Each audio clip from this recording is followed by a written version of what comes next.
എല്ലാവർക്കും ഒരിക്കൽ കൂടി M4 ലേണിംഗിലേക്ക് സ്വാഗതം. അപ്പോൾ നമ്മൾ കഴിഞ്ഞ ക്ലാസ്സിൽ എർത്ത് കേക്കിൻ്റെ കോൺസെപ്റ്റുകളാണ് പറഞ്ഞുകൊണ്ടിരുന്നത്. അപ്പോൾ അതിൽ നമ്മൾ വേവ്സ് വരെയുള്ള കാര്യങ്ങൾ പറഞ്ഞായിരുന്നു. അപ്പോൾ ഇന്ന് നമ്മൾ അതിൻ്റെ കണ്ടിന്യൂഷനാണ് എടുക്കുന്നത്. സോ നേരത്തെ ക്ലാസ് കേൾക്കാത്തവർ കേട്ടിട്ട് വരിക. ഓൾറെഡി നിങ്ങൾക്ക് ഫൗണ്ടേഷൻസ് ഉണ്ടെങ്കിൽ അത് കേൾക്കണമെന്നില്ല, പക്ഷേ ഞാൻ ഉറപ്പായിട്ട് നിങ്ങളെ സ്ട്രോങ് ആയിട്ട് റെക്കമെൻഡ് ചെയ്ത് കേൾക്കണമെന്ന്. കാരണം നിങ്ങൾ നോർമലി നിങ്ങൾക്ക് വായിച്ചാൽ കിട്ടാത്ത അല്ലെങ്കിൽ വായിച്ചാൽ നിങ്ങൾക്ക് മനസ്സിലാക്കാൻ പറ്റാത്ത, നോർമലി നിങ്ങളൊരു യൂട്യൂബ് ക്ലാസ് കാണുമ്പോൾ അല്ലെങ്കിൽ നിങ്ങളൊരു ക്ലാസ് കേൾക്കുമ്പോൾ, ഇത് ആരും പഠിപ്പിക്കാത്ത കാര്യങ്ങളൊന്നുമല്ല കേട്ടോ ഞാൻ പറയുന്നത്, അല്ലെങ്കിൽ ആർക്കും പറയാൻ പറ്റാത്ത കാര്യങ്ങളൊന്നുമല്ല. നോർമലി ഇപ്പം ഞാനും കുറേ കാര്യങ്ങൾ കണ്ടിട്ടുള്ള ആളാണ്, വീഡിയോസ് കാണുന്ന ആളാണ്. അപ്പോൾ അതിലൊക്കെ പറയാത്ത കുറച്ച് കാര്യങ്ങൾ ഞാൻ പറയാൻ ശ്രമിച്ചിട്ടുണ്ട്. നിങ്ങളതൊന്ന് കണ്ടു നോക്കുക. നിങ്ങൾക്ക് ഉറപ്പായിട്ടും യൂസ്ഫുൾ ആണെങ്കിൽ കാണുക, അല്ലെങ്കിൽ സ്കിപ്പ് ചെയ്യുക. ഓക്കെ, സോ നമുക്ക് എന്തായാലും ഇന്നത്തെ ക്ലാസ്സിലോട്ട് പോവാം. നോക്കിക്കോടാ, ഇത്രയേ ഉള്ളൂ. സീസ്മിക് വേവ് അല്ലെങ്കിൽ എർത്ത് കേക്ക് വേവ് നിങ്ങൾക്കറിയാമല്ലോ. എർത്തിൻ്റെ ഉള്ളിൽ ഏതോ ഒരു പോയിന്റിലുള്ള എനർജി റിലീസിങ് കാരണം ഉണ്ടാകുന്ന വേവ്സാണ് നമ്മൾ ഈ പഠിക്കാൻ പോകുന്നത്. അപ്പോൾ ഇത് എർത്തിൻ്റെ, ഞാൻ പറഞ്ഞു ഇതാണ് എർത്തെങ്കിൽ എർത്തിൻ്റെ ഞാൻ ഈ റെഡായിട്ട് വരച്ചിരിക്കുന്നതാണ് സർഫസ് കണക്കാക്കുക. ഈ വൈറ്റായിട്ട് കിടക്കുന്നതിൻ്റെ ഉള്ളിൽ കിടക്കുന്നതിനൊക്കെ നമുക്ക് എന്തെടുക്കാം, ബോഡി എന്ന് എടുക്കാം. അപ്പോൾ ഇത് ഈ ബോഡിയിലൂടെ ആണല്ലോ സഞ്ചരിക്കുക, ഇവിടെയാണല്ലോ എനർജി റിലീസ് ആവുക. ഇത് നമ്മൾ എന്താണ് പറയുന്നത്, ഹൈപ്പോ സെൻറ്റർ എന്ന് പറയും, അല്ലെങ്കിൽ എന്ത് പറയും, ഫോക്കസ് എന്ന് പറയും. ഫോക്കസിൽ നിന്ന് എർത്തിൻ്റെ ബോഡിയിലൂടെ വേവ്സ് എന്ത് ചെയ്യുന്നുണ്ട്, സഞ്ചരിക്കുന്നുണ്ട്. അപ്പോൾ ബോഡിയിലൂടെ സഞ്ചരിക്കുന്ന വേവിന് നമ്മൾ എന്ത് പറയും, എർത്തിൻ്റെ ബോഡിയിലൂടെ സഞ്ചരിക്കുന്നുണ്ട്, ബോഡി വേവ് എന്ന് പറയും. ഈ വേവുകൾ എന്ത് ചെയ്ത് കഴിഞ്ഞാൽ നമ്മുടെ എർത്തിൻ്റെ സർഫസിലെത്തി കഴിഞ്ഞാൽ സർഫസിലുള്ള പാർട്ടിക്കിളുമായിട്ട് എന്ത് ചെയ്യും, ഇൻട്രാക്ട് ചെയ്യും. അവിടുത്തെ റോക്കുകളുണ്ട്, ബിൽഡിങ്ങുകളുണ്ട്, ഓഷ്യൻസ് ഉണ്ട്, എന്തൊക്കെ ഉണ്ടെങ്കിലും അതുമായിട്ട് ഇൻട്രാക്ട് ചെയ്തിട്ട് പുതിയ തരത്തിലുള്ള വേവ് ഉണ്ടാവും. അപ്പോൾ അത് സർഫസിലൂടെ ആയിരിക്കും വേവ് മൂവ് ചെയ്യുക. അപ്പോൾ അതുകൊണ്ട് അതിനെ എന്ത് പറയുന്നു, സർഫസ് വേവ് എന്ന് പറയുന്നു. അപ്പോൾ സീസ്മിക് വേവ് രണ്ട് തരത്തിലുണ്ട്. ഏതൊക്കെയാണ്, ബോഡി വേവും സർഫസ് വേവും. ആണോടെ, സിമ്പിൾ അല്ലേ. അപ്പോൾ ബോഡിയിലൂടെ സഞ്ചരിക്കുന്നെങ്കിൽ ബോഡി വേവ്, സർഫസിൽ എത്തിയിട്ട് സഞ്ചരിക്കുന്ന വേവിന് എന്ത് പറയും, സർഫസ് വേവ് എന്നാണ് പറയുക. ഈ ബോഡി വേവിനെ രണ്ടായിട്ട് തിരിച്ചിട്ടുണ്ട്, പി വേവ് എന്നും എസ് വേവ് എന്നും. സിമ്പിളാണ്, പി വേവും എസ് വേവും. കേൾക്കുക, സർഫസ് വേവിന് നമ്മൾ എൽ വേവ് എന്നും നമ്മളതിനെ ആർ വേവ് എന്നോ പറയാം, ലവ് വേവ് എന്നും റെയിലേ വേവ് എന്നൊക്കെയാണ് പറയാം കേട്ടോ. പക്ഷേ NCERT-ക്കകത്ത് നമ്മുടെ ഈ സർഫസ് വേവ് എന്ന് മാത്രമേ പറയുന്നുള്ളൂ. അപ്പോൾ അതിൻ്റെ സ്പെസിഫിക്കലി എല്ലും ആറും എന്താണെന്ന് പഠിക്കണ്ട, ബട്ട് നമ്മൾ ജസ്റ്റ് പറയുമ്പോൾ പറഞ്ഞു പോകുന്നു എന്നുള്ളതേ ഉള്ളൂ കേട്ടോ. അപ്പോൾ നിങ്ങൾ body wave, P wave, S വേവും വളരെ ഇമ്പോർട്ടൻ്റ് ആയിട്ട് ശ്രദ്ധിക്കണം. അപ്പോൾ കേൾക്കുക, എന്താണ് പി വേവ്, എന്താണ് എസ് വേവ് എന്നൊക്കെ ഞാൻ പറയാം. അപ്പോൾ പി വേവും എസ് വേവും എന്താണ്, അതൊരു ബോഡി വേവ് ആണെന്ന് ആദ്യം മനസ്സിലാക്കുക. ഇനി എന്തുകൊണ്ട് പി വേവ് എന്ന് പറയണമെന്ന് പറഞ്ഞുതരാം. നിങ്ങൾ നോക്കടാ, ഇത് എർത്താണ്, ഇത് ഫോക്കസാണ്, എനർജി റിലീസായി ഇവിടെ നിന്ന് വേവ്സ് സഞ്ചരിക്കുന്നുണ്ട്, മറക്കരുത്, വേവ് സഞ്ചരിക്കും. ഞാൻ വേവ്സിൻ്റെ രണ്ട് രീതിയിൽ ഫിഗർ വരയ്ക്കാം കേട്ടോ, ശ്രദ്ധിച്ചോ. ഒരു വേവ് ഉണ്ടേ ഇങ്ങനെ സഞ്ചരിക്കുന്നു കേട്ടോ. അയ്യോ, ഞാൻ കുറച്ചുകൂടി നന്നായിട്ട് വരയ്ക്കാം. വളരെ വലിയ രീതിയിൽ പടം വരയ്ക്കാനൊന്നും അറിയുന്ന ആളല്ല. ഓക്കെ, എങ്കിലും ഞാൻ ശ്രമിക്കാം, നിങ്ങളൊന്ന് നോക്കുക. ഓക്കെ, ഒരിക്കൽ കൂടി കുറച്ചുകൂടി ഓക്കെ നോക്കുക. ഇതൊരു എർത്താണെന്ന് കരുതുക. അപ്പോൾ ഇതൊരു എർത്തിൻ്റെ പോയിൻ്റാണ്. അപ്പോൾ ഇവിടെ നിന്ന് കുറേ വേവ്സ് ഇങ്ങനെ സഞ്ചരിക്കുന്നുണ്ടെന്ന് കരുതുക കേട്ടോ. ഞാൻ ഈ റെഡ് കാണിച്ചിരിക്കുന്നത് ഇവൻ സഞ്ചരിച്ചെത്തുന്നു. ഞാനിനി വേറെ കുറച്ച് വേവുകളെ കാണിക്കാം. ഇങ്ങനെ ഒരു പാമ്പ് വളയണ പോലെ ഇങ്ങനെ കാണിക്കുന്നു. അപ്പോൾ മനസ്സിലാക്കുക, ഇങ്ങനെ ഈ പാമ്പ് വളയണ പോലെ പോകുന്നുണ്ടോ, ഈ രീതിയിൽ നമ്മൾ സാധാരണ വേവ്സ് എന്ന് പറയുമ്പോൾ കേൾക്കുന്ന പോലെ. അപ്പോൾ ഇത്തരത്തിൽ സഞ്ചരിക്കുന്ന, ഈ രീതിയിൽ സഞ്ചരിക്കുന്ന വേവ് നമ്മൾ എസ് വേവ് എന്നാണ് പറയുക. നിങ്ങൾ എൻ്റെ ഷേപ്പ് വെച്ചതിനെ വേണമെങ്കിൽ പറഞ്ഞു, ഷേപ്പ് വെച്ചല്ലാട്ടോ ഈ പേരിന്ന് കിട്ടിയത്, പക്ഷേ എങ്കിലും നിങ്ങൾക്ക് വേണമെങ്കിൽ പറയാം. ഈ രീതിയിലാണ് സഞ്ചരിക്കുക, അത് ഓർമ്മിച്ചിരിക്കുക, അതിൻ്റെ ഒരു ആവശ്യമുണ്ട്. എങ്ങനെയാണെന്ന് ഞാൻ പറഞ്ഞുതരാം. ഇത് കറക്റ്റ് എങ്ങനെയാണ് നിങ്ങൾ നോക്കുന്നത്, ഇത് ഒന്ന് നോക്കി നോക്കടാ. ഇത് ഒരു സ്ട്രെയിറ്റ് ലൈൻ, ആ ഒരു സ്ട്രെയിറ്റ് ലൈൻ പോലെ പോകുന്നതിന് നിങ്ങൾക്ക് പറയാൻ പറ്റുന്നത് പി വേവാണ്. അതിനെ പി വേവ് എന്ന് എസ് വേവ് എന്നും. നിങ്ങളൊന്ന് ആലോചിച്ച് വെറുതെ ആട്ടെ, ഇത് ഓർമ്മിക്കാൻ വേണ്ടി പറയുന്നതാണ്, ഒരു കോൺസെപ്റ്റ് പഠിപ്പിക്കാൻ വേണ്ടി. ഇങ്ങനെ വളഞ്ഞ് സഞ്ചരിക്കുന്നവനും ഇങ്ങനെ കറക്റ്റ് സ്ട്രെയിറ്റ് പോകുന്നവനും നിങ്ങൾ മനസ്സിലാക്കി കഴിഞ്ഞാൽ എസ് വേവ് നിങ്ങൾക്ക് അറിയാമല്ലോ. എസ് വേവ് നിങ്ങൾ ഇങ്ങനെ പോകുന്ന പോലെ, എസ് പോലെ പോകുന്നെന്ന് കരുതുക, മറ്റേ ആൾ ഇങ്ങനെ പോകണമെന്ന് കരുതുക. അപ്പം ഒരാൾ വളഞ്ഞു പോകുന്നു, ഒരാൾ സ്ട്രെയിറ്റ് ആയിട്ട് പോകുന്നു. ഇതിൽ ആരായിരിക്കും ആദ്യം സർഫസിലെത്തുന്ന ആളായിരിക്കും? ഇങ്ങനെ വളഞ്ഞു പോകുന്ന ആളാണോ, അല്ലെങ്കിൽ എസ് പോലെ പോകുന്ന ആളാണോ, അതോ ഇങ്ങനെ കറക്റ്റ് ഡയറക്റ്റ് സ്ട്രൈറ്റ് ആയിട്ട് പോകുന്ന ആളാണോ? ഉറപ്പായിട്ടും ഈ സ്ട്രൈറ്റ് ആയിട്ട് പോകുന്ന ആളായിരിക്കും. അപ്പോൾ ആദ്യം എത്തുന്ന ആളാണ് പി വേവ് കേട്ടോ. സെക്കൻഡ് ഇതെത്തുന്ന വേവാണ് എസ് വേവ്. അപ്പോൾ അങ്ങനെയാണ് ആദ്യം എത്തുന്നത് കൊണ്ട് അതിനെ പ്രൈമറി എന്ന് പറയും നമ്മൾ. ആദ്യത്തെ ക്ലാസ്സിലിടെ പ്രൈമറി. ഇപ്പോൾ പ്രൈമറി വേവ്, അതിൻ്റെ പി എടുത്താണ് പി വേവ് എടുത്തിരിക്കുന്നത്. രണ്ടാമതെത്തുന്നത് വളഞ്ഞു പോകുന്നുണ്ടാകും, കുറച്ച് ലാഗായിട്ട് എത്തത്തുള്ളൂ. ലാഗായിട്ട് എത്തുമ്പോൾ മനസ്സിലാക്കിയിരിക്കുക, ഓരോ സെക്കൻഡ് ലാഗ് ചെയ്യുമ്പോൾ ഏകദേശം 8 കിലോമീറ്റർ വ്യത്യാസം ഉണ്ടെന്നാണ് പറയും. ഓക്കെ, അത് വേണമെന്നില്ല, അറിഞ്ഞിരുന്നാൽ മതി. ഓക്കെ, അതൊക്കെ ഒന്നും ചോദിക്കണമെന്നില്ല, അങ്ങനെ ചോദിച്ചാൽ കണ്ടിട്ടില്ല UPSC. അപ്പോൾ അറിഞ്ഞിരിക്കുക, ആദ്യം എത്തുന്നതുകൊണ്ടാണ് കേട്ടോ പി വേവ്, രണ്ടാമത് എത്തുന്നതുകൊണ്ട് എസ് വേവ്. അതിൻ്റെ റീസൺ മനസ്സിലായല്ലോ. ആ സഞ്ചരിക്കുന്ന രീതിയുടെ പ്രത്യേകത ഉള്ളതുകൊണ്ടാണ് അങ്ങനെ ലേറ്റായിട്ട് എത്തുന്നത്. അപ്പോൾ നിങ്ങൾക്കിപ്പോൾ ഏകദേശം ആ എസ് വേവ് ആണോ പി വേവ് ആണോ ആദ്യം എത്തുന്നതെന്ന് മനസ്സിലാക്കി പഠിക്കാൻ പറ്റും. നിങ്ങൾ സാധാരണ എൻ സി ആർ ടികൾ കാണുമ്പോൾ നിങ്ങൾക്ക് അറിയാൻ പറ്റും എങ്ങനെയാണ് അവർ പറഞ്ഞിരിക്കുന്നത്. അവർ പറയുന്നത് എൻ സി ആർ ടിക്ക് എത്തിക്കുന്ന എസ് പി വേവ് ആദ്യം എത്തും, എസ് വേവ് എങ്ങനെയാണ് പിന്നെ രണ്ടാമതെത്തും. അപ്പോൾ നിങ്ങളൊരു വീഡിയോ ഉണ്ടായാലും അങ്ങനെ പറയൂ, പി വേവ് ആദ്യം എത്തും, 2 ചാർട്ട് വരച്ചിട്ട് അങ്ങനെ കാണിക്കും. റീസണും പറയത്തില്ല. അപ്പോൾ ഞാനത് പറയാൻ ശ്രമിച്ചിട്ടുണ്ട്. ഞാൻ മാത്രമല്ല കേട്ടോ പറയുന്നത്, വേറെ ഒരുപാട് സാർമാരുണ്ട്, നന്നായിട്ട് എടുക്കുന്ന പറയുന്ന സാർമാരുണ്ട്. പക്ഷേ എങ്കിലും ഞാനത് പറഞ്ഞൊന്ന് ഞാൻ സന്തോഷിക്കുന്നു, എനിക്കത് പറഞ്ഞു തരാൻ പറ്റിയെന്ന്. നിങ്ങളത് കേൾക്കുക. അപ്പോൾ ഈ പോയിന്റിൽ നിന്ന് ഈ രീതിയിൽ സഞ്ചരിച്ചാൽ ഉറപ്പായിട്ടും കുറച്ച് ലാഗായിട്ട് എത്തും. ഇങ്ങനെ കറക്റ്റായിട്ട് സഞ്ചരിച്ചാൽ നേരെത്തും. അപ്പം ഈ രീതിയിൽ സഞ്ചരിക്കുന്ന ആൾ എസ് എന്ന് വിചാരിക്കും. അപ്പോൾ അയാൾ കുറച്ച് ലാഗായിട്ട് എത്തും, മറ്റേ ആൾ ആദ്യം എത്തും. അപ്പം ഇത് സെക്കൻഡറി ആയിട്ട് എത്തും. ഇതിന് നമ്മൾ പി വേവ് എന്നാണ് പറയുക. ഇനി വേറെ രീതിയിൽ പഠിക്കാം കേട്ടോ. ആക്ച്വലി പേര് കൊടുത്തിരിക്കുന്നത് ഇങ്ങനെയാണ്, പി വേവ് ആദ്യം എത്തുന്നതുകൊണ്ടും എസ് വേവ് സെക്കൻഡറി രണ്ടാമത് എത്തുന്നതുകൊണ്ടാണ്. ഓക്കെ, അപ്പം സർഫസിൽ ആദ്യം എത്തുന്ന വേവ് ഏതാണെന്ന് വെച്ചാൽ പി വേവ് ആണ്. രണ്ടാമത് എത്തുന്ന വേവ് ഏതാണ്? സെക്കൻഡറി വേവ് ആണ്, എസ് വേവ് ആണ്, മറക്കരുത്. ഇനി ഇവരൊരു ഡയറക്ഷൻ ഒന്ന് മനസ്സിലാക്കണം. എസ് വേവ് സഞ്ചരിക്കുന്നത് ഈ രീതിയിലല്ലേ. ഇനി ഈ പി വേവ് സഞ്ചരിക്കുന്നത് എങ്ങനെയാണെന്ന് അറിയാവോ? ഇതല്ലേടാ ഡയറക്ഷൻ, ഞാൻ ഈ വരയ്ക്കുന്നതാണ് ഡയറക്ഷൻ, ഇവൻ പോകുന്ന ഡയറക്ഷൻ, അതായത് ബോഡിയിൽ നിന്ന് ഈ രീതിയിൽ അവൻ സഞ്ചരിക്കുന്നത്. അപ്പോൾ അവൻ വൈബ്രേറ്റ് ചെയ്യുന്ന രീതി നിങ്ങളൊന്ന് ശ്രദ്ധിച്ചോളണേ. ഇവൻ മൂവ് ചെയ്യുമ്പോൾ നിങ്ങളൊരു മനസ്സിലാക്കുക, ഒരു സ്പ്രിങ് എടുക്കുക കേട്ടോ. ഒരു സ്പ്രിങ് എടുത്തിട്ട് നിങ്ങളൊരു സ്പ്രിങ് എടുക്കുക, മനസ്സിലൊരു സ്പ്രിങ് സങ്കല്പിച്ച് നോക്കുക. ഒരു സ്പ്രിങ് സങ്കല്പിച്ചിട്ട് നിങ്ങൾ സ്പ്രിങ്ങിനൊന്ന് കംപ്രസ് ചെയ്യുക. ഓക്കെ, അപ്പോൾ ഇത് നല്ല ചുരുങ്ങി വരും ഇല്ലേ, ചുരുങ്ങി വരും. നിങ്ങളിതിനെ പിന്നെ വിട്ട് കഴിഞ്ഞാൽ കുറച്ചുകൂടി എന്താവും, ഇത് റിലാക്സ് ആവും. അപ്പോൾ ഇതിന് നമുക്ക് ഈ ഒരു എഫക്റ്റിന് പുഷ് ആൻഡ് പുൾ എഫക്റ്റ് എന്നാണ് പറയാം കേട്ടോ. Push and pull. ഓക്കെ, പുഷും ഞെരുക്കുകയും വികസിക്കുകയും ചെയ്യുന്നു. പുഷ് ആൻഡ് പുള്ളാണ്, പുഷ് ആൻഡ് പുൾ, മറക്കരുത്. അപ്പോൾ പുഷ് ആൻഡ് പുൾ എന്ന് പറയുമ്പോൾ നിങ്ങൾ ആലോചിച്ച് നോക്ക്, ഇതിന് നമുക്ക് ഇതിനെ കുറച്ച് വേവ്സ് ആയിട്ട് എടുത്തു കഴിഞ്ഞാൽ ഇതെന്ത് ചെയ്യും, ഇങ്ങനെ നിങ്ങളൊന്ന് സങ്കല്പിച്ച് നോക്കുക. ഇങ്ങനെ ഒരു സ്പ്രിങ് പോലെയാണ് സങ്കല്പിച്ച് നോക്കുക. അപ്പോൾ ഇതിങ്ങോട്ട് പുഷ് ചെയ്യും, ഞുരുങ്ങി വരും. അതുപോലെ ഇങ്ങനെ ഇങ്ങനെ ഇങ്ങനെ ഇങ്ങനെ ചേർന്നിരിക്കുന്ന ഒരു പോർഷൻ കാണും, ഒരു ഫ്രീ ആയിട്ട് കിടക്കുന്ന പോർഷൻ കാണും.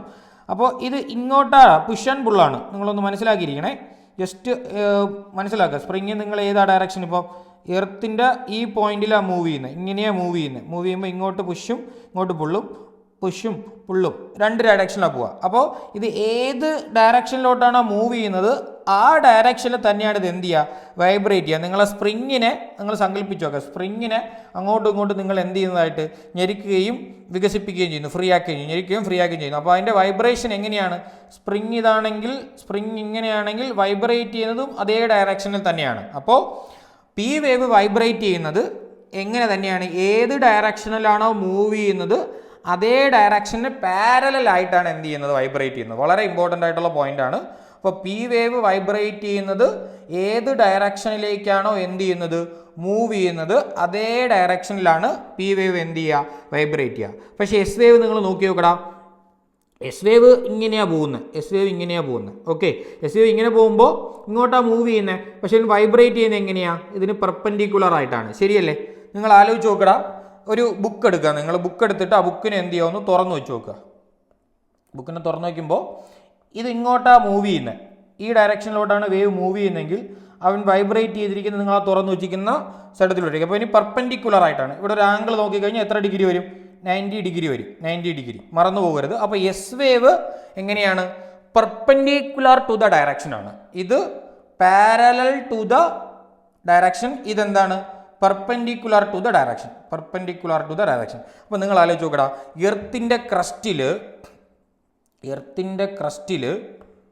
എർത്തിൻ്റെ ക്രസ്റ്റിൽ ദാ ഇങ്ങനെ സംഭവിക്കുമ്പോഴാണ് നിങ്ങൾ ആലോചിച്ച് നോക്ക്, ഇവിടെ എന്ത് ചേരാനുള്ള സാധ്യത, വിടവുകൾ, കൂടുതൽ ഗ്യാപ്പുകൾ ഉണ്ടാവാനുള്ള സാധ്യത, അല്ലെങ്കിൽ കുഴികളൊക്കെ ഉണ്ടാക്കുന്നത് ആരാണ്, വലിയ വലിയ വിടവുകൾ, എർത്തേക്ക് ഉണ്ടാകുന്ന വലിയ വലിയ വിടവുകളൊക്കെ ഉണ്ടാവാൻ സാധ്യതയാണ്. ആ വിടവുകൾക്കെല്ലാം കാരണം ആരാണ്, ഈ എസ് വേവ് ആണ്. പിന്നെ ഈ എർത്ത് കേക്കിൻ്റെ ഒരു എർത്ത് കേക്കിൻ്റെ റിസൾട്ട് ഉണ്ടാകുന്നത് ലിക്വിഫിക്കേഷൻ. നമ്മൾ സോളിഡൊക്കെ ലിക്വിഡ് ആയതുപോലെയൊക്കെ ഉണ്ടാവാനുള്ള അത് കാരണം ഇയാൾ എന്താ ചെയ്യുന്നത്, ഇതിനെ കംപ്രസ് ചെയ്യും, റിലാക്സ് ചെയ്യും. ഇങ്ങനെ ചെയ്യുന്ന സമയത്ത് ഡെൻസിറ്റി വേരിയേഷൻ വരും. നന്നായിട്ട് നിങ്ങൾ ആലോചിക്കുക, ഒരു സ്പോഞ്ചിനകത്ത് കുറച്ച് വെള്ളമുണ്ട്, നിങ്ങൾ ഞെരിക്കുവാണെങ്കിൽ അതിനകത്ത് വെള്ളം പുറത്തേക്ക് വരും, പിന്നെ റിലാക്സ് ചെയ്യാൽ പിന്നും അതിനകത്ത് അബ്സോർബ് ചെയ്യും. അങ്ങനെ അപ്പോൾ പുഷ് ആൻഡ് പുള്ള് നടക്കുന്നത് കൊണ്ട് അല്ലെങ്കിൽ ഡെൻസിറ്റി വേരിയേഷൻ ഉണ്ടാവും. അങ്ങനെയാണ് എന്ത് ചെയ്യുക, ലിക്വിഫിക്കേഷനൊക്കെ നടക്കുന്നത് ഏത് കാരണമാണ്, പി വേവ് കാരണമാണ് വലിയ വിടവുകളൊക്കെ ഉണ്ടാകുന്നത് എസ് വേവ് കാരണമാണ്. അപ്പോൾ നിങ്ങളത് ആ വേവിൻ്റെ മൂവിങ് ഡയറക്ഷനൊക്കെ ഒന്ന് ക്ലിയർ ആയിട്ട് മനസ്സിലാക്കിയാൽ അത് ഈസി ആയിട്ട് നിങ്ങൾക്ക് എന്ത് ചെയ്യാൻ പറ്റും, കിട്ടും. സോ ഒന്ന് ശ്രദ്ധിച്ച് പഠിക്കുക മക്കളെ. ഞാൻ ആദ്യം പറഞ്ഞ കാര്യം കേൾക്കുക. ഇനി സർഫസ് വേവ്. സർഫസ് വേവ് രണ്ടെണ്ണം ഉണ്ടല്ലോ, എൽ വേവ് ഉണ്ട്, ആർ വേവ് ഉണ്ട്. അപ്പോൾ അത് ഇതുപോലെ നമുക്ക് മനസ്സിലാക്കാം. ഞാൻ പറഞ്ഞു NCERT അത് അതിനെക്കുറിച്ച് കൂടുതൽ ഡെപ്തിൽ പറഞ്ഞിട്ടില്ല. സോ അതുകൊണ്ട് നമ്മളത് കൂടുതൽ പഠിക്കേണ്ട ആവശ്യമില്ല. സോ സർഫസ് വേവ് വേറൊന്നുമില്ല, ഈ ബോഡി വേവ് സർഫസിലെ പാർട്ടിക്കിളായിട്ട് ഇൻറ്ററാക്ട് ചെയ്തുണ്ടാകുന്ന വേവാണ് സർഫസ് വേവ്. ഈ സർഫസിലല്ലേ നമ്മൾ ബിൽഡിങ്ങും മനുഷ്യനൊക്കെ താമസിക്കുന്നത്. അപ്പോൾ ഏറ്റവും കൂടുതൽ നമുക്ക് പ്രശ്നം ഉണ്ടാക്കുന്ന ആരായിരിക്കും? സർഫസ് വേവ് ആണ്. അപ്പം മോസ്റ്റ് ഡിസ്ട്രക്റ്റീവ് സീസ്മിക് വേവ് അല്ലെങ്കിൽ എർത്ത് കേക്ക് വേവ് ഏതെന്ന് വെച്ചാൽ അത് സർഫസ് വേവ് ആണ്. ഏറ്റവും പ്രശ്നം നമുക്കുണ്ടാക്കുന്ന ഏറ്റവും പ്രശ്നം ഉണ്ടാക്കുന്നത് ആരാണ്? നമുക്ക് ഏറ്റവും കൂടുതൽ ഡിസ്ട്രക്ഷൻ അല്ലെങ്കിൽ ഏറ്റവും കൂടുതൽ നാശനഷ്ടങ്ങൾ ഉണ്ടാക്കുന്നത് ആരാണ്? സർഫസ് വേവ് ആണ്. സോ അത് ലോജിക്കലി നമുക്ക് മനസ്സിലാക്കി എടുക്കാൻ പറ്റുന്ന കാര്യം. സോ സീസ്മിക് വേവിൽ നിങ്ങൾ നോക്കുക, പി വേവിൻ്റെ മൂവ്മെൻറ്റ് നോക്കി കണ്ടോ, ഇവിടെ ഒരു കംപ്രഷൻ ഉണ്ട്, അടുത്ത് ഇവിടെ റിലീസ് എക്സ്പാൻഷൻസ് ഉണ്ട്, റിലേഷൻ ഉണ്ട്. അതുകൊണ്ട് ഇങ്ങോട്ടാണ് മൂവ് ചെയ്യുന്നത്, ആ ഡയറക്ഷനിലേക്ക് തന്നെയാണ് അവൻ അതിന് പാരലായിട്ടാണ് വൈബ്രേറ്റ് ചെയ്യുക, മറന്നു പോകരുത്. അപ്പോൾ ഇതിൻ്റെ ഡെൻസിറ്റി വേരിയേഷൻ ഉണ്ടാക്കുന്നത് ഇവനാണ്. അതുപോലെ തന്നെ ലിക്വിഫിക്കേഷൻ കാരണം, ഇതിൻ്റെ റിസൾട്ടായിട്ട് ഉണ്ടാകുന്ന ലിക്വിഫിക്കേഷൻ കാരണം സോളിഡ് ലിക്വിഫിക്കേഷൻ അല്ലെങ്കിൽ സോയിൽ ലിക്വിഡിഫിക്കേഷനൊക്കെ ഇവൻ്റെ ഒരു പ്രശ്നമാണ്. ഇവൻ കണ്ടോ എസ് വേവ് എസ് പോലെയാണ് സഞ്ചരിക്കുന്നത്. എങ്ങനെയാണ് ഇങ്ങോട്ടാണ് പോകുന്നത്, പക്ഷേ വൈബ്രേറ്റ് ചെയ്യുന്നത് എങ്ങനെയാണ്? അവൻ്റെ പെർപെൻഡിക്കുലർ ടു ഇതാണ് 90 ഡിഗ്രിയാണ്. സോ അതുകൊണ്ട് ഇത് എസ് വേവ് ആണ്. മറന്നു പോകരുത്. എസ് വേവിൽ നിന്ന് തന്നെ ഷേപ്പ് മനസ്സിലാക്കിയെടുക്കുക. പിന്നെ അതിന് കാരണം ഉണ്ടാകുന്ന ഇവൻ ഇങ്ങനെ മൂവ് ചെയ്യുന്നതുകൊണ്ടായിരിക്കും മിക്കവാറും എന്ത് ചെയ്യുന്നത്, ക്രാക്സ് ഉണ്ടാക്കുക. ക്രാക്സ് ഓക്കെ, എർത്തിൻ്റെ ക്രസ്റ്റിൽ നമ്മുടെ എർത്ത് കേക്ക് കാരണം ക്രാക്സ് ഒക്കെ ഉണ്ടാക്കുന്നത് എസ് വേവ് കാരണമാണ്. ഇനി നമ്മുടെ ബോഡി വേവിലുള്ള സർഫസ് വേവിലുള്ള Love wave, Rayleigh wave, R വേവിനെ കുറച്ചുകൂടി ക്ലിയർ ആയിട്ട് മനസ്സിലാക്കാൻ ഞാൻ വേറൊരു സംഭവം ഇട്ടിട്ടുണ്ട്, നോക്കിക്കോ. ഇത് സർഫസിലൂടെ മൂവ് ചെയ്യുന്നതാണ്. സർഫസിൽ എന്ത് ചെയ്യുന്നത്, ഇതുപോലെ ഇങ്ങനെ എന്ത് ചെയ്യുന്നു, മൂവ് ചെയ്യുന്നു. നമ്മൾ ഈ ലവേഴ്സ് വണ്ടി ഓടിക്കുമ്പോൾ ശ്രദ്ധിച്ചിട്ടുണ്ടോ? അവിടെ ഇങ്ങനെയുടെ വണ്ടി ഓടിക്കുക, അവർ ബൈക്ക് ഇങ്ങനെയൊക്കെയാണ് പോവുക, സർഫസിലൂടെ പോകുന്നത് കേട്ടോ. അപ്പോൾ അത് മറന്നു പോകരുത്. ലവ് വേവ് ആണ്. ലവ് വേവ് മറക്കരുത്. റെയിലേ വേവ് എന്ന് പറഞ്ഞാൽ നമ്മുടെ എസ് വേവ് പോലെ തന്നെയാണ് കേട്ടോ. പെർപെൻഡിക്കുലർ ടു ആണ്, ഇത് പാരലലാണ്. ക്ലിയറായിട്ട് മനസ്സിലാക്കി വെക്കുക. ക്ലിയർ അല്ലേ? സോ ലവ് വേവും റെയിലേ വേവും കണ്ടുവെക്കുക. സർഫസിലൂടെ സഞ്ചരിക്കുന്നത് ഈ രീതിയിൽ സഞ്ചരിക്കുകയാണ്. അതായത് നിങ്ങളൊരു കാര്യം നോക്ക്, ഒരു ബുക്ക് എടുക്കടേ, ഇതിവിടെ ഞാൻ ബുക്കിൻ്റെ എക്സാമ്പിൾ പറയുന്നത്. ബുക്ക് എടുത്തിട്ട് ഈ ബുക്കിൽ നിങ്ങൾ തുറന്നു നോക്കുമ്പോൾ ഇവിടെ ഞാൻ ഈ റെഡ് ഇട്ട് വരയ്ക്കുന്നത് നിങ്ങളുടെ ഡെസ്കിൻ്റെ പുറത്താണേ. ഇത് നിങ്ങൾ പുറത്തല്ല, ഉയർത്തി വയ്ക്കണം, ഡെസ്കിൻ്റെ മുകളിലേക്ക് ഉയർത്തി വയ്ക്കണം. ഒരു എൽ ഷേപ്പിൽ വയ്ക്കുക, തുറന്നു വയ്ക്കുക. അപ്പോൾ അതിൽ ഈ എൽ ഷേപ്പിൽ തുറന്നു വെച്ചിരിക്കുന്ന മുകളിലോട്ടിരിക്കുന്നതിലൂടെ സഞ്ചരിക്കുന്നതാണ് ഏത്, ആർ വേവ്. ഈ താഴത്തയിലൂടെ സഞ്ചരിക്കുന്നതാണ് ഏത്, നമ്മുടെ ലവ് വേവ്. മറക്കരുത്. അപ്പോൾ അതൊന്ന് നിങ്ങളുടെ ഇമാജിൻ ചെയ്ത് നോക്കുക. ഈ പറഞ്ഞ എക്സാമ്പിളൊക്കെ വെച്ച് നിങ്ങളൊരു ബുക്കൊക്കെ എടുത്ത് വെച്ച് നോക്കുക. അപ്പോൾ ഇത് എർത്തിൻ്റെ ബോഡിയിലൂടെ ഇങ്ങനെ പോകും, ബോഡിയല്ല സർഫസിലൂടെ ഇങ്ങനെ പോകും. അപ്പം മിക്കവാറും ഒക്കെ എന്താ നിങ്ങൾ ആലോചിച്ച് നോക്കുക, ഇത് കാരണം എന്ത് ചെയ്യും, ചില സ്ഥലത്ത് ഉയരം കൂടും, ബിൽഡിങ്ങൊക്കെ ഇളങ്ങിച്ചെരിഞ്ഞൊക്കെ പോവാം, താഴ്ന്നു പോവാം, അങ്ങനെയൊക്കെ സംഭവിക്കാം. ഇത് കാരണം ഡിസ്ലൊക്കേഷനാണ്, ഒരു സ്ഥലത്ത് നിന്ന് ഒരു സാധനം മറ്റൊരു സ്ഥലത്തോട്ട് മാറും. ഇപ്പോൾ നിങ്ങൾ ആലോചിച്ച് നോക്ക്, ഇപ്പം ഇവിടെ ഒരു ബിൽഡിംഗ് ഉണ്ടായിരുന്നു, ഈ ബിൽഡിംഗ് ചിലപ്പോൾ എർത്ത് കേക്ക് കഴിയുമ്പോൾ ഈ ബിൽഡിംഗ് ഇവിടെ ഇരിക്കുന്നവരത് ഇവിടെ ഇരിക്കും. അത് മിക്കവാറും ആര് കാരണമാണ്, ഈ ലവ് വേവ് കാരണമാണ്. ചിലപ്പോൾ ഈ ഒരു ബിൽഡിംഗ് താഴത്തിലാണ് ഇരുന്നത്, കുറച്ച് കഴിയുമ്പോൾ ചിലപ്പോൾ എർത്ത് കേക്കിന് ശേഷം ഈ ബിൽഡിംഗ് ചിലപ്പോൾ അല്പം ഉയരത്തിലായി പോകും, ഉയരം കൂടാം അല്ലെങ്കിൽ ഉയരം കുറയാം. അത് ഏത് കാരണമായിരിക്കും, ഈ റെയിലേ വേവ് കാരണമായിരിക്കാം. അപ്പോൾ അതൊക്കെ ഒന്ന് ഡെപ്തിൽ മനസ്സിലാക്കുക. ഒരു ബോഡിയുടെ ഒബ്ജക്റ്റിൻ്റെ സ്ഥലം മാറുന്നത് മെജോറിറ്റി ആയിട്ടും ലവ് വേവിൻ്റെ ഇൻഫ്ലുവൻസ് കാരണമാണ്. പക്ഷേ ഉയരം കൂടുകയോ കുറയുകയോ ചെയ്യുന്നത് ഏത് വേവിൻ്റെ ഇൻഫ്ലുവൻസ് ആണ്, റെയിലേ വേവിൻ്റെ ഇൻഫ്ലുവൻസ് ആണ്. ഓക്കെ, ക്ലിയർ ആണല്ലോ. ഇപ്പോൾ നമ്മൾ എർത്ത് കേക്കിൻ്റെ വേവുമായിട്ട് ബന്ധപ്പെട്ട കാര്യങ്ങളൊക്കെ പറഞ്ഞു. ഇതൊരു സ്ലൈഡാണ്, പി വേവിൻ്റെയും എസ് വേവിൻ്റെയും കമ്പാരിസൺ ആയിട്ടുള്ള ചാർട്ടാണ്. ജസ്റ്റ് പറഞ്ഞ കാര്യങ്ങൾ ഞാൻ ഒന്ന് ഒരുമിച്ച് എടുത്തിട്ടുണ്ടെന്നേ ഉള്ളൂ, കേൾക്കുക. മൂവ്മെൻ്റ് ആണ്, കംപ്രഷണലാണ്, ഇത് ഷിയർ ആണ്, particle move side to side ആണ്, പെർപെൻഡിക്കുലർ ദ വേവ്സ് ഡയറക്ഷൻ ആണ്. ഇത് ഞാൻ പറഞ്ഞല്ലോ പാരലൽ ടു ദ ഡയറക്ഷൻ ആണ്. പി വേവ് സ്പീഡ് ആദ്യം എത്തും, പി വേവിന് ശേഷം എത്തും, സെക്കൻഡറി എന്ന് പറയും. ഇത് മീഡിയം സോളിഡിലൂടെ പറ്റും, ലിക്വിഡിലൂടെ പറ്റും, ഗ്യാസിലൂടെയും പറ്റും കേട്ടോ. ഗ്യാസിലൂടെയും മൂവ് ചെയ്യും, ഗേഷ്യസ് മീഡിയത്തിലൂടെ എന്ത് ചെയ്യാൻ പറ്റും, മൂവ് ചെയ്യാൻ പറ്റും. എസ് വേവിന് എന്തിൽ മാത്രമേ പറ്റൂ, സോളിഡിലൂടെ മാത്രമേ പറ്റൂ, സോളിഡിലൂടെ മാത്രമേ പറ്റൂ. സോ പി വേവ് വലിയ രീതിയിലുള്ള ഡാമേജസ് ഉണ്ടാക്കാറില്ല. So S wave can cause more damage due to their shearing motion. ആ ഒരു പ്രത്യേകത ഉള്ളതുകൊണ്ടാണ് ഞാൻ പറഞ്ഞല്ലോ, ക്രാക്സ് ഒക്കെ ഉണ്ടാക്കുന്നത് ആരാണ്? ഈ എസ് വേവ് കാരണമാണ്. അപ്പോൾ അത് കുറച്ച് ഡാമേജസ് ഒക്കെ ഉണ്ടാവാനുള്ള സാധ്യതയുണ്ട് കമ്പാരിറ്റീവ്ലി പി. ഓക്കെ, സോ മറന്നു പോകരുത് പി വേവും എസ് വേവും. ഓക്കെ, ഇനി ഷാഡോ സോൺ. ഷാഡോ സോൺ വളരെ ഇമ്പോർട്ടൻ്റ് ആയിട്ടുള്ളൊരു കാര്യമാണ് കേട്ടോ, കേട്ട് പഠിക്കുക. ഇവിടെ വേറൊന്നുമില്ല, ഞാൻ പറഞ്ഞു ലോകത്തിൽ എർത്ത് കേക്ക് ഉണ്ടാകുമ്പോൾ ഈ എർത്ത് കേക്കിൻ്റെ ഇൻറ്റൻസിറ്റി അളക്കുന്നത് ലോകത്തിൻ്റെ പല ഭാഗത്തായിട്ട് വെച്ചിരിക്കുന്ന സീസ്മോഗ്രാഫ് വെച്ചിട്ടാണ്. സീസ്മോഗ്രാഫിൽ തെളിയുന്ന ഡേറ്റാസ് വെച്ചിട്ടാണ്, ഗ്രാഫ് വെച്ചിട്ടാണ് നമ്മൾ അനലൈസ് ചെയ്യുന്നത് എത്ര ഇൻറ്റൻസിറ്റിയിലാണ് എർത്ത് കേക്ക് ഉണ്ടായതെന്ന് നമ്മൾ മനസ്സിലാക്കുന്നത്. അപ്പോൾ എന്നാൽ എല്ലാ സ്ഥലത്തും നമുക്ക് ഈ വേവ്സ് അനുഭവപ്പെടാറില്ല. അപ്പോൾ നിങ്ങൾക്കറിയാലോ സർഫസിലെത്തുന്ന വേവുകൾ ഏതൊക്കെയാണ്?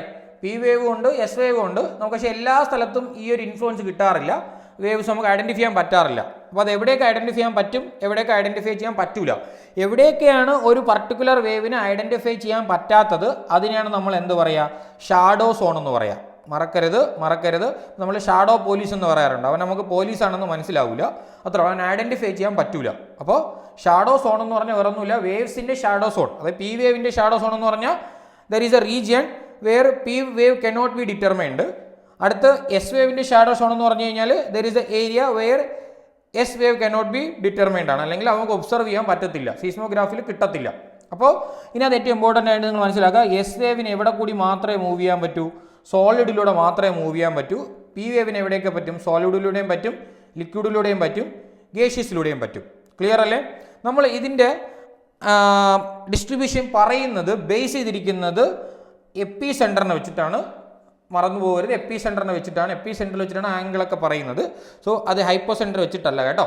അപ്പോൾ നമ്മൾ അങ്ങനെ ബേസ് ചെയ്ത് നോക്കിക്കഴിഞ്ഞാൽ, സ്റ്റാൻഡേർഡൈസ് പോയിന്റിൽ നോക്കി എപ്പി സെൻറ്റർ നോക്കിക്കഴിഞ്ഞാൽ ഒരു 105 ഡിഗ്രി വരെ, ഈ പോയിന്റിൽ നിന്ന് ഒരു 105 ഡിഗ്രി വരെ നിങ്ങൾക്ക് എസ് വേവും ഐഡൻറ്റിഫൈ ചെയ്യാൻ പറ്റും, പി വേവും. അതായത് എപ്പി സെൻറ്ററിൽ നിന്ന് നിങ്ങൾ 105 ഡിഗ്രിക്കുള്ളിൽ വെച്ചിരിക്കുന്ന സീസ്മോഗ്രാഫുകളിൽ നിങ്ങൾക്ക് എസ് വേവും ഐഡൻറ്റിഫൈ ചെയ്യാൻ പറ്റും, പി വേവും ഐഡൻറ്റിഫൈ ചെയ്യാൻ പറ്റും. എന്നാൽ 105 ഡിഗ്രി കഴിഞ്ഞ് ഒരു 145 ഡിഗ്രി വരെ നിങ്ങൾക്ക് പി വേവും കിട്ടൂല, എസ് വേവും കിട്ടൂല. ഓക്കെ, മറന്നു പോകരുത്. ഞാൻ ആദ്യമേ ഒരു ഈസി ആയിട്ട് പറഞ്ഞുതരാം. 105 ഡിഗ്രി വരെ എസ്സും കിട്ടും, പി കിട്ടും. 105 കഴിഞ്ഞ് കഴിഞ്ഞാൽ പിന്നെ ഒരിടത്തും എസ് കിട്ടത്തില്ല. ഓക്കെ, അപ്പോൾ എസ്സും പിയും കിട്ടുന്നത് എവിടെ? രണ്ടും കിട്ടുന്നത് എവിടെയാ? Up to 105 degree. ഇത് നിങ്ങളെ NCERT കേട്ടോ ഞാൻ ഇത് പറയുന്നത്. ചില നിങ്ങൾ നെറ്റിലൊക്കെ നോക്കി കഴിഞ്ഞാൽ നിങ്ങൾക്ക് വേറെ വാല്യൂസ് ഒക്കെ കിട്ടും, പക്ഷേ നമുക്കിത് പഠിച്ചാൽ മതി, മറന്നു പോകരുത്. എസ് രണ്ടും കിട്ടുന്നത് എവിടെയാ? അപ് ടു 105 ഡിഗ്രി വരെ കിട്ടും. ഇനി നിങ്ങൾ നോക്കിക്കോ, നിങ്ങൾക്ക് പി വേവ് ഒരു എബോ 145 ഡിഗ്രി കിട്ടും. 145 ഡിഗ്രി മുകളിൽ പോയി കഴിഞ്ഞാൽ നിങ്ങൾക്ക് എന്ത് കിട്ടും? പി വേവ് കിട്ടും. മറന്നു പോകരുത്, 105 വരെ പി വേവും എസ് വേവും കിട്ടും. പിന്നെ പി വേവ് കിട്ടുന്ന എവിടെയാ? ഏതിന് ഇടയിലുള്ള 105നും 145നും ഇടയ്ക്ക് നിങ്ങൾ എന്ത് ചെയ്ത് കഴിഞ്ഞാൽ സീസ്മോഗ്രാഫ് വെച്ച് കഴിഞ്ഞാൽ നിങ്ങൾക്ക് പി വേവ് കിട്ടത്തില്ല. മറന്നു പോകരുത്. 145ന് എബോ വെച്ച് കഴിഞ്ഞാൽ എന്ത് കിട്ടും? നിങ്ങൾക്ക് പി വേവ് കിട്ടും. മറന്നു പോകരുത്. അപ്പോൾ പി വേവ് എവിടെ കിട്ടും? അപ് ടു 105 ഡിഗ്രി വരെ കിട്ടും. പിന്നെ പി വേവ് കിട്ടുന്നത് എവിടെയാണ്? 145 ഡിഗ്രിക്ക് മുകളിലേ കിട്ടത്തുള്ളൂ. മറന്നു പോകരുത്. എസ് വേവിൻ്റെ കേസ് നിങ്ങൾ നോക്കിക്കഴിഞ്ഞാൽ അപ് ടു ഏതുവരെ കിട്ടുമെന്ന് അറിയാം? 105 ഡിഗ്രി വരെ കിട്ടുമെന്ന് നിങ്ങൾക്ക് അറിയാമല്ലോ. 105 ഡിഗ്രിക്ക് മുകളിൽ എവിടെ വെച്ചാലും എസ് വേവ് നിങ്ങൾക്ക് എന്ത് ചെയ്യാൻ പറ്റത്തില്ല? ഡിറ്റർമൈൻ ചെയ്യാൻ പറ്റത്തില്ല. അതായത് അപ് ടു 105 ഡിഗ്രി വരെ മാത്രമേ ആരെ കിട്ടത്തുള്ളൂ? എസ് വേവിനെ കിട്ടത്തുള്ളൂ. അപ്പോൾ നിങ്ങൾ ആലോചിച്ച് നോക്കൂ, ടോട്ടൽ 360 ഡിഗ്രി ഉള്ളതിൽ ഏറ്റവും കൂടുതൽ ഷാഡോ ഏരിയ ഉള്ളത് ആർക്കായിരിക്കും? ഷാഡോ സോൺ ഉള്ളത് ആർക്കായിരിക്കും? P വേവിനായിരിക്കോ S വേവിനായിരിക്കോ? നോക്ക്, 105 വരെ നിങ്ങൾക്ക് എന്ത് കിട്ടും? എസ്സും കിട്ടും, പി കിട്ടും. ഇനി 105നും 145നും ഇടയ്ക്ക് എസ്സും കിട്ടൂല, പിയും കിട്ടൂല. ഓക്കെ, 105 വരെ എസ്സും കിട്ടും, പിയും കിട്ടും. 105നും 145നും ഇടയ്ക്ക് എസ്സും കിട്ടത്തില്ല, പിയും കിട്ടത്തില്ല. 145 മുതൽ എന്ത് കിട്ടും? എബോ 145 ഡിഗ്രി നിങ്ങൾക്ക് എന്ത് കിട്ടും? എസ് വേവ് കിട്ടത്തില്ല, പക്ഷെ എന്ത് കിട്ടൂടാ? പി വേവ് കിട്ടും. അപ്പോൾ നിങ്ങൾക്ക് മനസ്സിലാക്കാൻ പറ്റുന്ന കാര്യം എന്താ? 105 ഡിഗ്രി വരെ മാത്രമേ എസ് കിട്ടുള്ളൂ. 105 ഡിഗ്രി കഴിഞ്ഞില്ല. എപ്പി സെൻറ്ററിൽ നിന്നാണ്, എപ്പി സെൻറ്റർ ഫ്രം എപ്പി സെൻറ്ററിൽ നിന്നാണ് നമ്മൾ സ്റ്റാൻഡേർഡ് പോയിന്റ് നോക്കുന്നത്. 105 ഡിഗ്രി വരെ എസും കിട്ടും പിയും കിട്ടും. 105 ശേഷം എസ് ഒരിടത്തും കിട്ടുന്നില്ല. 105നും 145നും ഇടയ്ക്ക് രണ്ടുപേരും കിട്ടത്തില്ല. 145 ഡിഗ്രിക്ക് മുകളിൽ എന്ത് കിട്ടും? പി കിട്ടും. ഇനി നമുക്കൊരു സംശയം തോന്നും, എന്തുകൊണ്ടാണ് എന്ത് കിട്ടാത്തത്? 105 ഡിഗ്രിക്ക് മുകളിൽ എസ് കിട്ടാത്തത്. നിങ്ങൾ മനസ്സിലാക്കടാ, എസ് എന്തിലൂടെ മാത്രമേ സഞ്ചരിക്കൂ? സോളിഡിലൂടെ മാത്രമേ സഞ്ചരിക്കൂ. എസ് വേവ് സോളിഡിലൂടെ മാത്രമേ സഞ്ചരിക്കുകയുള്ളൂ. ഈ കോർ നിങ്ങൾക്കറിയാലോ, ഔട്ടർ കോർ ഏത് സ്റ്റേറ്റിലാണ്? ഔട്ടർ കോർ ലിക്വിഡ് സ്റ്റേറ്റിലാണ്. അപ്പോൾ ഇവിടെ നിന്ന് റിലീസാവുന്ന എസ് വേവുകൾ എവിടെ കടന്നു പോകത്തില്ല? കോറിലൂടെ കടന്നു പോകാനായിട്ട് പറ്റത്തില്ല. സോ ഇവിടെ ബ്ലോക്ക് ചെയ്യപ്പെടും. അതുകൊണ്ടാണ് എസ് വേവ് എന്ത് ചെയ്യാത്? ഇത് എസ് വേവ് ആണ്, ഇത് എസ് വേവ് ആണ്, മറന്നു പോകരുത്. ഈ കാണിക്കുന്നതൊക്കെ എസ് വേവ് ആണ്. എസ് വേവ് 105 ഡിഗ്രി വരെ സഞ്ചരിക്കുന്നു. പിന്നെ ഇവിടെ വരുന്നതൊന്നും ഇതിനെ കവർ ചെയ്ത് പോകത്തില്ല. കാര്യം എന്താ? ഇത് ലിക്വിഡ് സ്റ്റേറ്റില്ല. ലിക്വിഡ് സ്റ്റേറ്റിനുള്ളവനെല്ലാം ഈ എസ് വേവിനെ അബ്സോർബ് ചെയ്തെടുക്കും. സോ അതുകൊണ്ടാണ് ഈ 105 ശേഷം എന്ത് ചെയ്യാത്തത്? എസ് വേവിനെ കാണാനായിട്ട് പറ്റാത്തത്. അപ്പോൾ shadow zone of S wave, shadow region of S wave is greater than shadow region of ആരാണ്? പി. മറന്നു പോകരുത്. ഇനി നിങ്ങൾക്ക് ഇതിനകത്ത് ഈ ഗ്രാഫൊക്കെ വരയ്ക്കാൻ, നമ്മുടെ UPSCക്ക് ഒരു മെയിൻസ് ക്വസ്റ്റ്യൻ ചോദിച്ചാൽ ഫിഗർ വരയ്ക്കാൻ പറ്റുന്ന സാഹചര്യം വരയ്ക്കണം. സോ അപ്പോൾ ചിലരൊക്കെ ഈ പടം കണ്ടിട്ട് സ്കിപ്പ് ചെയ്ത് പോകാറുണ്ട്, വാല്യൂസ് വെറുതെ കാണാതെ പഠിച്ചു വെച്ചിട്ട് പോകാറുണ്ട്. സോ ഈ ഫിഗർ വരയ്ക്കാൻ വളരെ സിമ്പിളാണ്. നിങ്ങൾ ഷാഡോ സോണൊക്കെ നോക്കി ഇവിടെ കൊടുത്തിട്ടുണ്ട്. അപ്പോൾ ഇവിടെ ഒരു ചേഞ്ച് ഇൻ പാത്തിനൊരു ചേഞ്ച് കാണുന്നുണ്ടോ? ഇത് സോളിഡ് അല്ലേ മക്കളെ? ഇത് ലിക്വിഡ് അല്ലേ? ഒരു മീഡിയത്തിൽ നിന്നും മറ്റൊരു മീഡിയത്തിലേക്ക് വേവ് കിടക്കുമ്പോൾ വേവ്സിന് എന്ത് സംഭവിക്കും? പാത്തിന് ചേഞ്ച് സംഭവിക്കും. നിങ്ങളതൊക്കെ എന്ത് ചെയ്തിട്ടുണ്ട്? പല ഫിസിക്സിൽ അതിൻ്റെ പേരൊക്കെ നിങ്ങൾ എന്ത് ചെയ്തിട്ടുണ്ട്? പഠിച്ചിട്ടുണ്ട്. റിഫ്രാക്ഷൻ എന്നൊക്കെ പഠിച്ചിട്ടുണ്ട്, അപവർത്തനം എന്നൊക്കെ പഠിച്ചിട്ടുണ്ട്. അത്രേ ഉള്ളൂ. ആ പാത്തിനുണ്ടാകുന്ന ചേഞ്ച്. അങ്ങനെയാണ് ഈ കോറിനകത്തോട്ട് വരുമ്പോൾ ഈ വേവ് എന്ത് ചെയ്യുന്നത്? കറക്റ്റായിട്ട് സ്ട്രെയിറ്റ് ആയിട്ട് വന്നിട്ട് അല്പം എന്ത് ചെയ്യുന്നത്? ബെൻഡ് ചെയ്ത് പോകുന്നത് കേട്ടോ. തിരിച്ച് ഇവിടെ വന്നിട്ട് പിന്നും പഴയ പോലെ ആകുന്നുണ്ട്. ക്ലിയർ? മറന്നു പോകരുത്. ഓക്കെ അല്ലേ? സോ അപ്പോൾ അത് ഷാഡോ സോൺ ക്ലിയർ ആയി എന്ന് തോന്നുന്നു. ക്ലിയർ ആക്കി എടുത്തോളുക. ദെൻ ടൈപ്സ് ഓഫ് എർത്ത് കേക്കാണ്.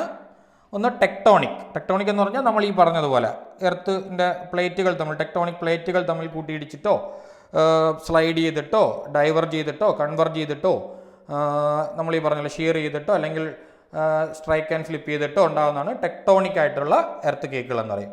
വോൾക്കാനിക് എന്ന് പറഞ്ഞു കഴിഞ്ഞാൽ വോൾക്കാനിക് ആക്ടിവിറ്റിയായിട്ട് ബന്ധപ്പെട്ടുണ്ടാകുന്ന എർത്ത് കേക്കിനെയാണ് വോൾക്കാനിക് എർത്ത് കേക്ക് എന്ന് പറയുക.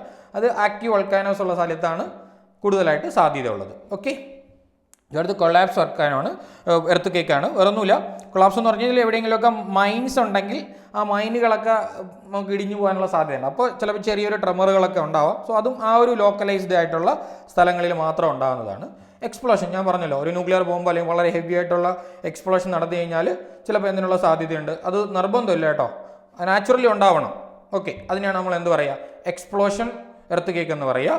ദെൻ അടുത്താണ് റിസർവോയർ ഇൻഡ്യൂസ്ഡ് ആണ്. അതായത് ഡാമൊക്കെ ഒരുപാടുണ്ടെങ്കിൽ വാട്ടർ പെർക്കുലേറ്റ് ചെയ്ത് പോയിട്ട് പ്ലേറ്റുകൾ തമ്മിൽ മൂവ് ചെയ്യാനൊക്കെ സാധ്യതയുണ്ട്. അല്ലെങ്കിൽ അവിടെ എന്ത് ചെയ്യാം? ക്രാക്സ് ഡെവലപ്പ് ചെയ്യാനുള്ള സാധ്യതയുണ്ട്. അങ്ങനെ എന്ത് ചെയ്യാം? എനർജി ബൾക്കായിട്ട് റിലീസ് ആവുകയാണെങ്കിൽ റിസർവോയർ സ്ഥലങ്ങളിൽ എർത്ത് കേക്ക് ഉണ്ടാക്കണമെങ്കിൽ അതിനെന്ത് പറയാം? നമ്മൾ റിസർവോയർ ഇൻഡ്യൂസ്ഡ് ആയിട്ടുള്ള എർത്ത് കേക്കാണെന്ന് നമുക്ക് പറയാനായിട്ട് പറ്റും. സോ ഇത്രയും കാര്യങ്ങളാണ് പറയാനുള്ളത്.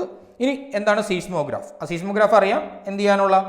ഒരു സ്ഥലത്തുള്ള എർത്ത് കേക്കിൻ്റെ ഇൻറ്റൻസിറ്റി അളന്നെടുക്കാനുള്ള ഉപകരണമാണ് സീസ്മോഗ്രാഫ്. ഇപ്പം നിങ്ങൾക്ക് നിങ്ങളുടെ കയ്യിലൊരു ബുക്കുണ്ട് അല്ലെങ്കിൽ ഒരു വസ്തുവുണ്ട്. ആ വസ്തുവിൻ്റെ ലെങ്ത് അളന്നെടുക്കാൻ വേണ്ടി നിങ്ങൾ എന്ത് ഉപയോഗിക്കും മക്കളെ?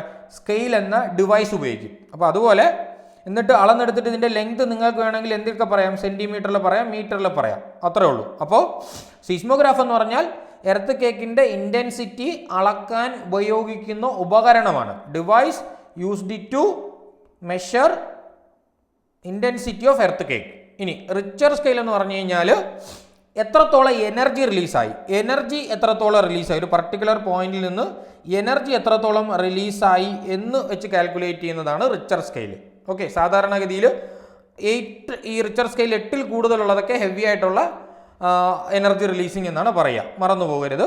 അപ്പോൾ എനർജിൻ്റെ ബേസിസിൽ ഇൻറ്റൻസിറ്റി ഓഫ് എർത്ത് കേക്ക് പറയുന്നതാണ് റിച്ചർ സ്കെയിൽ. ഇനി മെർക്കാളി എന്ന് പറഞ്ഞു കഴിഞ്ഞാൽ വേറൊന്നുമില്ല, ഇത് ഫിസിക്കൽ ഡാമേജ് ഉണ്ടാക്കുമല്ലോ. എർത്ത് കേക്ക് ഉണ്ടാക്കി ഉറപ്പായിട്ട് ഫിസിക്കൽ ഡാമേജസ് ഉണ്ടാക്കും. ക്രാക്സ് ഉണ്ടാവാം, ബിൽഡിംഗ് ഒക്കെ നഷ്ടപ്പെടും. അങ്ങനെ എത്രത്തോളം ഫിസിക്കൽ ഡാമേജ് ഉണ്ടാക്കി, ഒരു എർത്ത് കേക്ക് എത്രത്തോളം ഡാമേജ് ഉണ്ടാക്കി എന്ന് പറഞ്ഞിട്ടാണ് നമ്മൾ എന്ത് പറയുന്നത്, മെർക്കാളി സ്കെയിലിൽ പറയുന്നത്. മറന്നു പോകരുത്. അപ്പോൾ എനർജിയുടെ ബേസിസിലാണ്. ഇപ്പോൾ വലിയ എനർജി റിലീസായും ചിലപ്പോൾ അതെന്ത് ചെയ്യും, എർത്ത് നമ്മുടെ എന്താണ്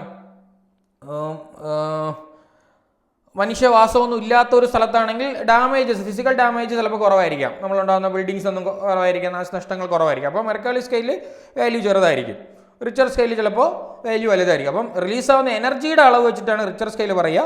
എത്രത്തോളം ഡാമേജസ് ഉണ്ടായെന്ന് മെഷർ ചെയ്യുന്നതാണ് മെർക്കാളി സ്കെയിൽ. ഓക്കെ, ഇതൊക്കെ ഒരു ഇൻറ്റൻസിറ്റി ഒക്കെ അളക്കാൻ വേണ്ടി ഉപയോഗിക്കുന്ന ഉപകരണമാണ് എന്തുവാ, നമ്മുടെ സീസ്മോഗ്രാഫ്. റിച്ചർ സ്കെയിൽ എനർജി വെച്ച് മനസ്സിലാക്കാനാണ് പറ്റുക കേട്ടോ. റിച്ചർ സ്കെയിലും സീസ്മോഗ്രാഫിൽ നിന്നും റിലേറ്റഡ് ഉണ്ട്. മെർക്കാളി സ്കെയിലും സീസ്മോഗ്രാഫായിട്ട് ബന്ധമൊന്നുമില്ല. അത് ഫിസിക്കൽ ഡാമേജസ് വെച്ച് നമ്മൾ എന്ത് ചെയ്യുന്നതാണ്, കാൽക്കുലേറ്റ് ചെയ്യുന്നതാണ്. ഓക്കെ, സോ ഇത്രയും കാര്യങ്ങളാണ് എർത്ത് കേക്കിനെ സംബന്ധിച്ച് പറഞ്ഞു തരാനുള്ളത്. സോ 2 വീഡിയോസും ക്ലിയർ ആയിട്ട് കേൾക്കുക. ഉറപ്പായിട്ട് നിങ്ങൾക്ക് എല്ലാ കാര്യങ്ങളും കുറച്ചുകൂടി ക്ലാരിറ്റി ആയിട്ട് മനസ്സിലാക്കാൻ കഴിയുമെന്ന് വിശ്വസിക്കുന്നു. Thank you.